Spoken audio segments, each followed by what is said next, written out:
Phùng Thiệu Phong và Triệu Lệ Dĩnh, sau cuộc chia tay trong hòa bình, ai đang thăng hoa trong làng giải trí Trung Quốc và ai đang mạo hiểm tất cả để trở lại. Phùng Thiệu Phong và Triệu Lệ Dĩnh đã ly hôn được 4 năm mà không có bất kỳ tranh chấp công khai nào, tạo nên một làn gió mới trong làng giải trí. Anh ấy rũ bỏ mác chồng cũ với Pegasus 3, cô ấy giành giải nữ diễn viên xuất sắc nhất nhờ tài năng của mình và cả hai cũng đang ngầm bảo vệ con cái của họ.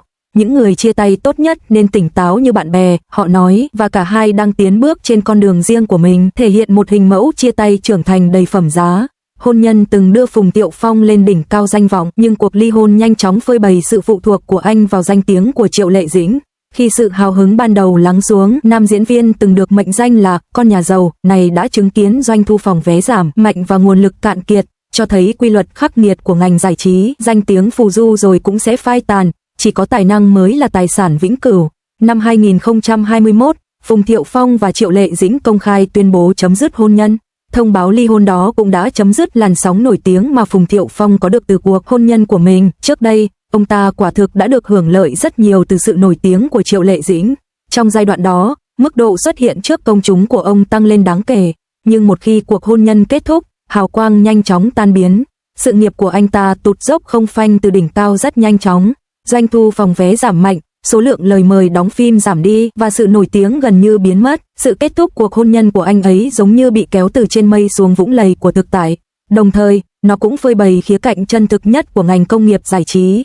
Ngày 16 tháng 10 năm 2018 là sinh nhật của Triệu Lệ Dĩnh, cũng là ngày cô ấy tuyên bố kết hôn. Cô ấy chính thức tuyên bố kết hôn vào ngày hôm đó và thông tin này ngay lập tức lan truyền rộng rãi trên mạng. Một thông báo ngắn gọn đã gây ra sự xáo trộn lớn trong toàn ngành. Hệ thống mạng không thể chịu nổi tải trọng, máy chủ bị sập và lưu lượng truy cập đạt mức cao kỷ lục. Nhưng cuộc hôn nhân đình đám này đã thu hút rất nhiều sự chú ý ngay từ những ngày đầu tiên. Nhiều người cho rằng hai người không hợp nhau, dư luận nói chung cho rằng Triệu Lệ Dĩnh đang lấy chồng giàu là do kết hôn với Phùng Thiệu Phong. Có tin đồn rằng Phùng Thiệu Phong xuất thân từ một gia đình giàu có và là con cháu của một gia tộc quyền quý, do đó, một số người tin rằng anh ta có thể sống một cuộc sống thoải mái ngay cả khi không đóng phim. Theo cách hiểu này, diễn xuất trở thành một sở thích hơn là một phương tiện kiếm sống. Ngược lại, Triệu Lệ Dĩnh không có xuất thân như vậy, cũng không tốt nghiệp trường đào tạo diễn xuất chuyên nghiệp. Cô ấy đã trau dồi kỹ năng của mình từng bước một, bắt đầu từ việc đóng những vai nhỏ và vai quần chúng. Sau nhiều năm nỗ lực để có được chỗ đứng, họ vẫn bị xem thường. Thời điểm đó, nhiều người tin chắc rằng Triệu Lệ Dĩnh đang cố gắng leo lên nấc thang xã hội bằng cách bám víu vào ông ta. Sau đó, các vấn đề ly hôn và quyền nuôi con được hiểu là cuộc đấu tranh quyền lực trong một gia đình giàu có. Ngay cả người hâm mộ của cô ấy cũng từng nghĩ rằng cô ấy có thể giảm tốc độ. Một số người cho rằng một khi đã kết hôn, cô ấy có thể dựa vào nguồn lực của chồng để trang trải cuộc sống. Nhưng ai ngờ rằng câu chuyện lại không diễn ra như mong đợi. Lý thuyết leo lên nấc thang xã hội ban đầu vấp phải sự hoài nghi, sau đó đã được chứng minh là đúng đắn hơn. Cuối cùng, bên tưởng chừng như ở thế bất lợi lại trở thành bên hưởng lợi từ bên kia. Nếu nói về người nổi tiếng trước, thì Phùng Thiệu Phong quả thực xuất hiện sớm hơn. Tuy nhiên, sự nổi tiếng của ông không ổn định và không kéo dài được lâu. Theo thời gian, sự nổi tiếng của Phùng Thiệu Phong bắt đầu giảm sút. Các tác phẩm của ông nhận được những đánh giá tầm thường, nhưng ông lại vướng vào ngày càng nhiều bê bối, làm xấu đi hình ảnh của ông trước công chúng. Dần dần, tất cả những gì còn lại về ông ta chỉ là những cái mác, tai tiếng và tin đồn. Thời điểm đó, Triệu Lệ Dĩnh đã là một trong những nữ diễn viên hàng đầu của ngành giải trí. Trong số các nữ diễn viên sinh vào những năm 1980, cô được coi là một trong những người vừa có tỷ lệ người xem cao vừa có danh tiếng tốt. Quan trọng hơn, cô ấy có hình ảnh tích cực trong mắt công chúng và được nhiều người yêu thích. Khi cô quyết định kết hôn, nhiều cư dân mạng cho rằng cô ấy đã hành động bốc đồng hoặc có một khoảnh khắc thiếu suy xét. Sau khi kết hôn, Phùng Thiệu Phong cũng bắt đầu xây dựng hình ảnh trước công chúng là người chiều chuộng vợ. Mỗi khi xuất hiện trên các chương trình tạp kỹ hoặc trả lời phỏng vấn, anh ấy hầu như luôn nhắc đến cô ấy. Nhờ danh tiếng tốt của cô ấy, anh ấy dần dần thay đổi một số ấn tượng tiêu cực trước đây của mình. Trong nhiều cuộc phỏng vấn, ông ấy đã hết lời ca ngợi bà ấy một cách chân thành và hào phóng. Thái độ khiêm tốn nhưng chân thành, đó đã giúp ông vượt qua nhiều tranh cãi. Đồng thời, ông ta cũng được hưởng lợi từ lượng truy cập tăng đột biến do Triệu Lệ Dĩnh mang lại. Nhờ sự nổi tiếng và lượng người hâm mộ của cô ấy, nguồn lực và cơ hội của anh ấy cũng tăng lên một cách tự nhiên. Nhưng sau khi hai người chia tay, anh ta lại rơi vào tình trạng tồi tệ, ít ai để ý đến mình. Nhìn lại, cuộc hôn nhân từng được coi là cuộc hôn nhân địa vị cao của Triệu Lệ Dĩnh thực chất lại hoàn toàn khác. Có vẻ như cô ấy đang ở thế bất lợi, nhưng thực tế có vẻ như anh ta đang lợi dụng tình huống để thu hút sự chú ý. nếu không có sự ủng hộ của Triệu Lệ Dĩnh, ông ta sẽ khó lòng đảo ngược được dư luận đã định hình. Theo một cách nào đó, cuộc hôn nhân của họ là một trò chơi thử thách và thăm dò lẫn nhau.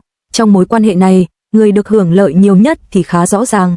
Vào năm 2021, cả hai chính thức tuyên bố ly hôn và cho biết sẽ cùng nhau nuôi dạy con cái. Thông báo được đưa ra với giọng điệu bình tĩnh nhưng nó đã chấm dứt cuộc hôn nhân một cách hiệu quả. Điều này cũng đánh dấu sự kết thúc thời kỳ hoàng kim của Phùng Thiệu Phong. Bạn có nhận thấy một hiện tượng kỳ lạ trong làng giải trí những ngày này không?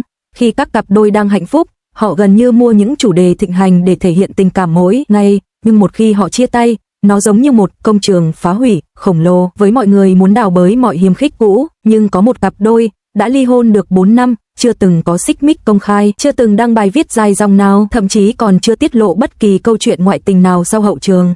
Vâng, chúng ta đang nói về Phùng Thiệu Phong và Triệu Lệ Dĩnh.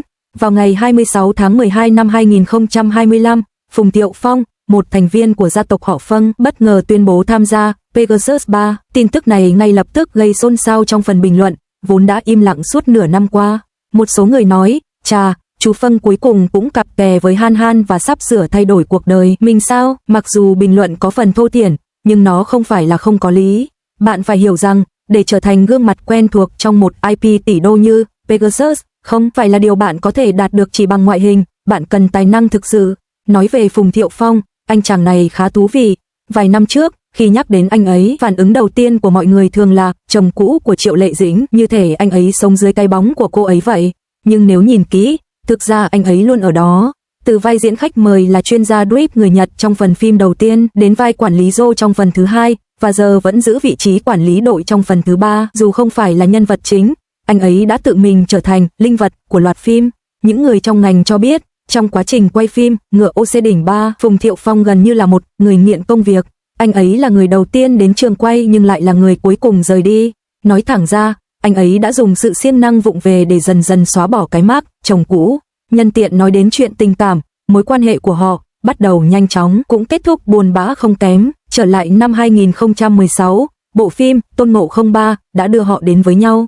Một người là phụ nữ cần cù xuất thân từ nông thôn, tự xây dựng sự nghiệp bằng chính sức lao động của mình. Người kia là một quý ông giàu có thuộc tầng lớp quý tộc, với vẻ ngoài quyến rũ và lãng mạn.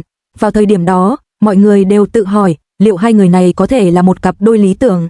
Và điều gì đã xảy ra? Họ kết hôn, nhưng hạnh phúc của họ chẳng kéo dài được bao lâu. Năm 2021, hai tuyên bố thông báo về việc ly thân trong hòa bình đã chấm dứt cuộc hôn nhân của họ. Có rất nhiều tin đồn xoay quanh lý do ly hôn, phổ biến nhất là mâu thuẫn giữa mẹ chồng và con dâu, cộng với xung đột tính cách.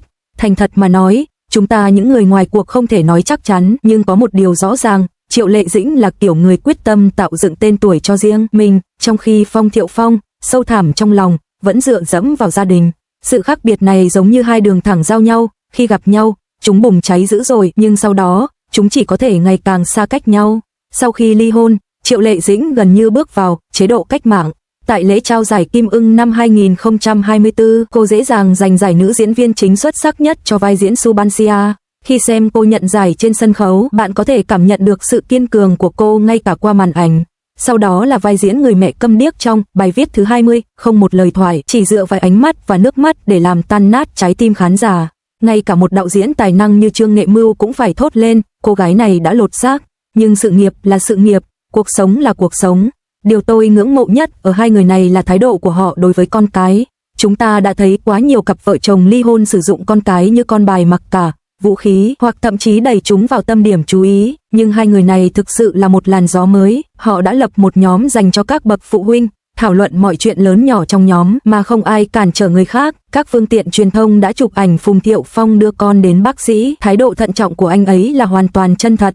Khi Triệu Lệ Dĩnh đến, Phùng Thiệu Phong lặng lẽ nhìn mẹ con lên xe, ánh mắt không hề oán trách, chỉ thể hiện sự thấu hiểu ngầm rằng chúng ta vẫn phải cùng nhau nuôi dạy con thật tốt. Thành thật mà nói, ai cũng có thể tính toán được ly hôn của người lớn là dấu chấm hết cho mối quan hệ của họ, nhưng đứa trẻ thì vô tội. Hoàn thành trách nhiệm làm cha mẹ với sự cao quý như vậy đó mới là sự tận tâm thực sự. Giờ đây, nhờ thành công vang dội với doanh thu 2,6 tỷ nhân dân tệ của Ngựa Chân Vịt 3, Phùng Thiệu Phong cuối cùng đã khẳng định được vị thế của mình trong ngành điện ảnh. Còn Triệu Lệ Dĩnh, không chỉ trở thành phó chủ tịch hiệp hội mà giá trị thương mại của cô cũng không thể phủ nhận là ở đỉnh cao. Có người sẽ hỏi, liệu có khả năng hai người này quay lại với nhau không? Thành thật mà nói, Tôi nghĩ tình hình hiện tại của họ thực sự là tốt nhất. Cả hai đều đã đạt đến đỉnh cao, chỉ cách nhau một đứa con mà cả hai cùng yêu thương. So với những cặp đôi chia tay cãi nhau kịch liệt trên mạng, thái độ chia tay trong hòa bình và chúc nhau những điều tốt đẹp này không chỉ thể hiện sự tôn trọng lẫn nhau mà còn là lời tạm biệt trang trọng với mối quan hệ đã qua. Thật thú vị khi suy nghĩ về điều này, việc cỗ máy hôn nhân bị rỉ sét không phải là vấn đề lớn. Điều quan trọng là sau khi chia tay, mỗi người có còn hoạt động như một cá nhân độc lập và chạy trên con đường riêng của mình hay không. Nhân tiện, tôi nhớ đến một bình luận rất đúng trên mạng, những người chia tay tốt nhất là những người im lặng như thể họ đã chết hoặc tỉnh táo như thể họ là bạn bè. Rõ ràng, Phùng Thiệu Phong và Triệu Lệ Dĩnh đã chọn vế sau. Vậy câu hỏi đặt ra là, nếu bạn ở vị trí của họ, đối mặt với những khác biệt lớn về gia đình, tính cách và tốc độ phát triển sự nghiệp, bạn sẽ chọn thỏa hiệp và ở lại trong cuộc hôn nhân hay bạn sẽ, giống như họ, buông bỏ một cách duyên dáng và sống cuộc sống của riêng mình? Hãy thoải mái chia sẻ suy nghĩ của bạn trong phần bình luận và chúng ta cùng thảo luận nhé.